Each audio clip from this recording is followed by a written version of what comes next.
Hello friends, কেমন আছো তোমরা? আশা করি তোমরা সকলে খুব ভালো আছো, সুস্থ আছো। শুভ রথযাত্রা, আজকের উল্টো রথ। তো তার জন্য আমি এসেছি আমার মামার বাড়ি, তা আবার 5 বছর পরে। এটা রায়দিঘি। তো এখানে আমরা এখন রথের মেলায় ঘুরতে এসেছি।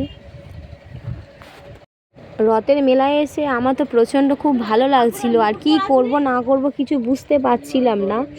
এইদিকে না দোকানদারি অনেক বসেছে ধরতে গেলে চলে, আর একটু ইচ্ছা হচ্ছিল একটু নাগরদোলা চলা। তো এই দেখতে পাচ্ছ ট্রেনের মতন গাড়ি চলছে। তো আমার সোনু তো কিছুতে চড়বে না বলে বায়না নিয়েছিল। শেষমেশ আমি নাগরদোলা চলেই ফেললাম আর কি। তো অনেক দিন পরে আমি আজকে নাগরদোলা চড়বো। তো আমরা তিনজনে নাগরদোলা চড়ছিলাম। তো আমার ভাই ছিল, আমার হাজব্যান্ড আর আমি।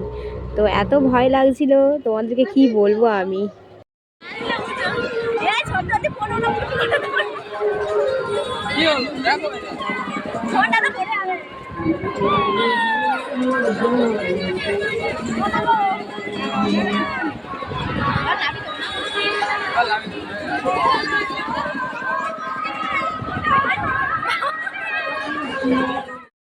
নাগরদোলা চড়ে আমার জীবন যেন বেরিয়ে যাচ্ছিল। আমি এত প্রচণ্ড ভয় পেয়ে গেছিলাম, যেন কি না কি হচ্ছে আমার সাথে। মানে এত উঁচু থেকে যদি পড়ি, ভাবতে পারছো আমি তাহলে শেষ।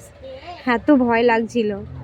তো বেশি ভিডিওটা বড় করব না, ভিডিওটি আমি এখানে শেষ করছি। যদি ভিডিওটি ভালো লেগে থাকে, তোমার যদি ভালো লেগে থাকে, তাহলে প্লিজ চ্যানেলটিকে সাবস্ক্রাইব করে দিও, একটা লাইক করো, একটা কমেন্ট করো।